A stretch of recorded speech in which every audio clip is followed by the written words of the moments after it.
All right, hi folks, it's day 7, and we're getting near the end of the unit, and there are some odds and ends that we sort of need to clean up, which means that the lesson and the notes for today and probably next time are not quite as neat and clean. It's not just a quick little idea. It's kind of like all the things that we sort of need to just clarify and make sure are okay. And one of them is graphing the log function. So we're just going to start again. It's day 7 if you need a heading on your notes, if you like to do that by day. Today's day 7. Let's graph y equals 4 to the x. Just a quick sketch would be fine. Now, I know many of you would reach for the graphing calculator and type that in and get a t-chart, but really we don't need a graphing calculator. Just suppose, like, what's negative 2? What's 4 to the negative 2? Remember from the beginning, I don't want to make a big mess here, but 4 to the negative 2, remember, is going to be 1 over 4 squared. So that's going to be 1 over 16. How about negative 1? 4 to the negative 1 is going to be 1 over 4. 4 to the 0. What's anything up to the 0 is 1. 4 to the 1 is 4. 4 squared is 16, etc., etc. If we want to do 4 to the third power, it would be 64. So you get the idea, and this would be 1 over 64. So you get the idea. Certainly you could just reach for your calculator and get a t-chart, but we really don't need to do that for this. So the negative numbers, the negative x values, of course, will yield these fractions, right? 1 over. We said that's what a negative exponent always does. So what ends up happening is at negative 3, I would have 1/64. At negative 2, I'd have 1/16. At negative 1, I'd have a quarter. At 0, I have 1. At 1, 1, 2, 3, 4, and 2, again, is 16, so it goes right off the page. So, wow, it looks something like that. And this, on this side, is going to keep getting smaller and smaller and smaller, but it's never going to hit 0, because no matter what the negative exponent is, it'll be 1 over. Suppose it was negative 12, that'd be 1 over 4 to the 12th, which is going to be a super teeny tiny number. So this is the picture of an exponential graph. You probably remember that from functions, when we talked about functions, and this is how that looks. This thing right here is something important, and you need to know that that is called an asymptote. Kind of a fun word to say. Asymptote is a line that a graph approaches but never touches. So the graph is approaching the x-axis, or the y equals 0, but it's never going to touch it, because no matter what, it's going to get smaller, smaller, smaller. Graph approaches but never touches.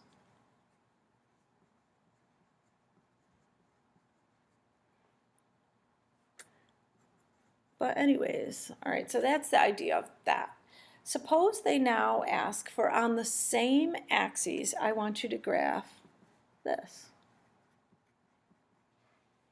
Y equals log base 4 of x. Now, in day 6, we talked about the idea that if log is just on one side, you can think of the equation as being unbalanced or something. The only way to get it out of this is to switch the form. So if you switch the form, it would be 4 raised up to the y equals x. Well, 4 to the y equals x looks almost like the thing I just graphed, except the x and the y are in reverse spots, right? We graphed y equals 4 to the x. This is the x and the y in reverse spots. That means I could take this entire t-chart and just switch the x's and y's. So I would do 1/16, negative 2. 1/4, negative 1. 1, 0, 4, 1, 2, 3, 4, 1, and then 16, 2. And the graph of this is going to be the graph of my log function. One more important thing to note, do you remember what these are called? When the x and the y's are the switches, it's a reflection right through that diagonal, which again, I don't know, it's early in the morning, so I'm having trouble kind of, yeah. It's a reflection over the y equals x line. These two things are inverse functions of each other. That was something that we had last time. So the log function and the exponential function are inverse functions of each other. There's an asymptote here. There's actually two of them, of course, that this log function is approaching the y-axis, or x equals 0. You'll notice that all exponential equations pass through 0, 1. So whether it was 2 to the x, 7 to the x, 24 raised up to the x, anything to the 0 is 1. So all exponential functions are always going to pass through 0, 1. All log functions are going to pass through 1, 0. So those are kind of the most important things to know. Now you certainly could type either of these right into the calculator and get a t-chart, but it's important to understand that they're inverses of one another, and if you need to switch it out of the form and the y and the x are in the wrong spot, you would just go ahead and get your regular t-chart for the reverse of this and then flip the values. All right, so that was kind of idea number 1. They can ask you about domain and range and is it a function and all those questions again. I'm assuming that's okay, but let's just run through that really quick. Our domain for the exponential function for this top one is going to be negative infinity to infinity. Our range will be 0 to infinity, and the 0 again will have a parenthesis because it's approaching, never touching. Domain for the log function will be 0 to infinity. Range would be negative infinity to infinity, but again that 0 would have the open circle, the parenthesis, because it's never going to touch here, even though it looks like it does. Let me very quickly throw that right under the camera. If you have the older calculator, the log button is right here underneath x squared, so you do log x. And that's what that looks like. If you wanted, you know, the exponential on there as well, just to see it, it would be 10 to the x. You can see that they look like that. You can't see the asymptote real well, and that's just because of the pixels. So it looks like it stops or runs into the axis. It really doesn't, but it just doesn't look quite as slick. On the Inspire, same thing, there it is. But again, you don't see the asymptote real well there because it kind of, the calculator doesn't really show that in a real precise way. All right, so that's big idea number 1. Big idea number 2 is this idea that we've talked about, a log with a base 10. A log with a base 10 is called a common log.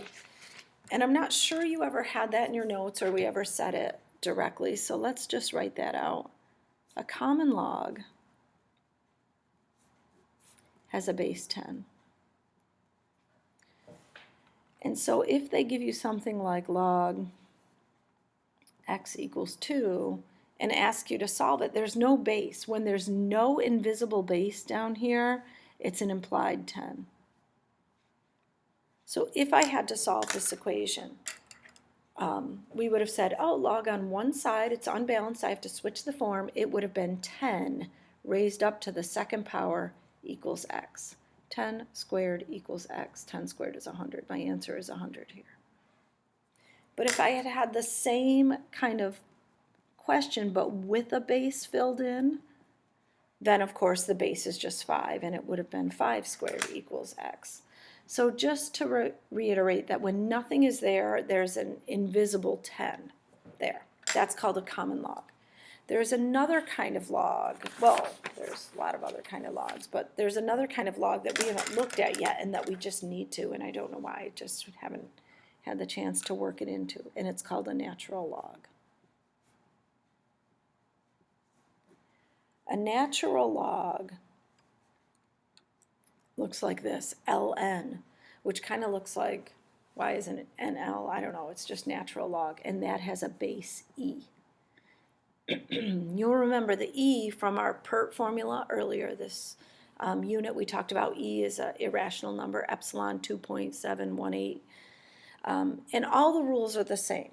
Okay, so you solve the equations the same way. You can add logs, you can take logs out,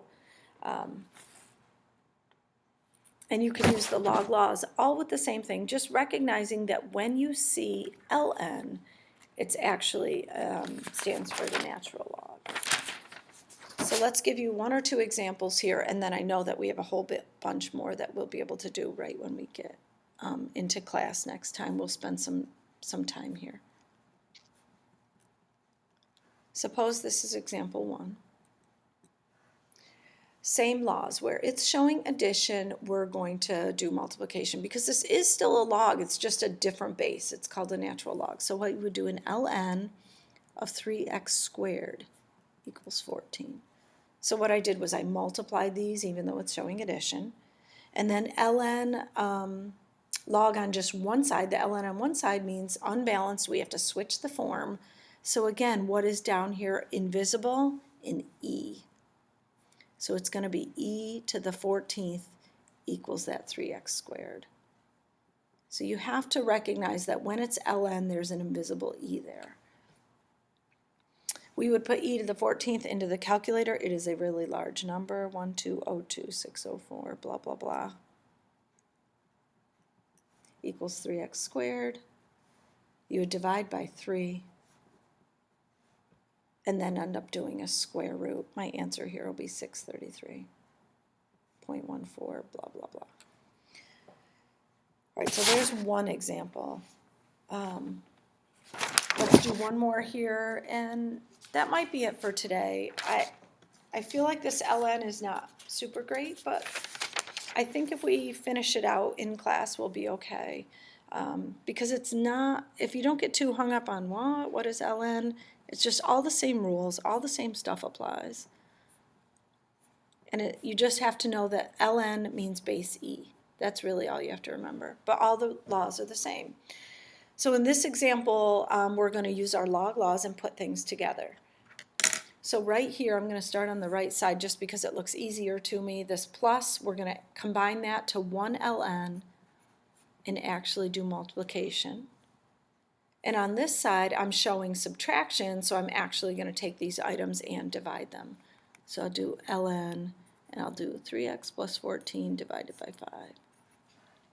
So I've done my log laws on each side, left and right, combined, and now the equation is not unbalanced. It's not a log on one side, log is on both sides, so now we can actually just drop those right out. ln's can drop, you'll set the items equal to each other, and then solve. I'd probably just put that over 1, right, and we'll just cross. So we get 10x equals 3x plus 14, 7x equals 14, x equals 2.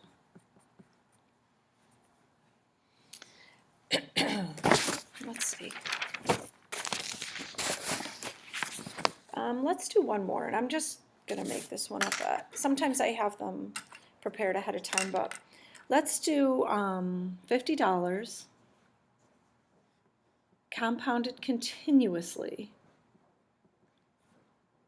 at, let's say, 2%. How long till you end up making $75? So what I wanted to show you is the E in action with the application. So the compound continuously formula was our PERT formula. The principal is $50. Remember, E is just an E. The rate is 0.02 and time is unknown.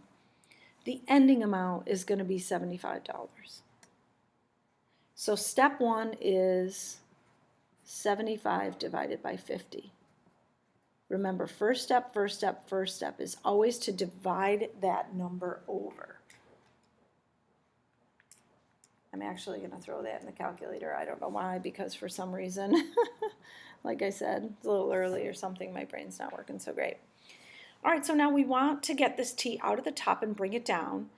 And there's no logs on either side, so I can go ahead and put a log on both sides. You can use a common log, like an log, log. But because this is an e, I would probably choose to use the ln. Either one is fine, and either one will give you the same answer. So I would go ln 1.5 equals ln e of the 0.02t. And then again, because of our log law, that will drop right out in front. So I end up with, I'm going to scooch over here, ln 1.5 equals 0.02t ln e. And then if you want to divide the ln e over, you can.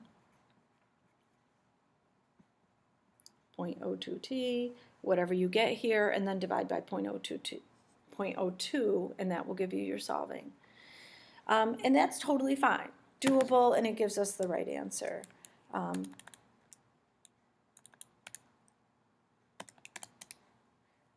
So this is 0.4054 blah blah blah divided by 0.02, 20.27 years. So if you had used the log, regular log here, it would have been totally fine. The reason that I usually would choose to use the ln is because this e is in the PERT formula. And really, if you stop and think about this for a moment, what is ln e? What is this worth? Do you know? What is this invisible base down here for ln? It's e. So remember, this log means what exponent for e makes e? What is this whole thing worth? This is just worth 1, right? ln e is 1. So essentially at that point you don't even have to divide by that. But if you're thinking, well, I wouldn't have recognized that or I didn't know that, you can still type in ln 1.5 divided by ln e. It's going to give you the same answer because the calculator, of course, will know what that's worth. All right, so that's it for today. You've seen the log function graphed and a new thing called a natural log, which is a base e. We'll practice when you come to class. Thanks. Have a great afternoon. We'll see you tomorrow.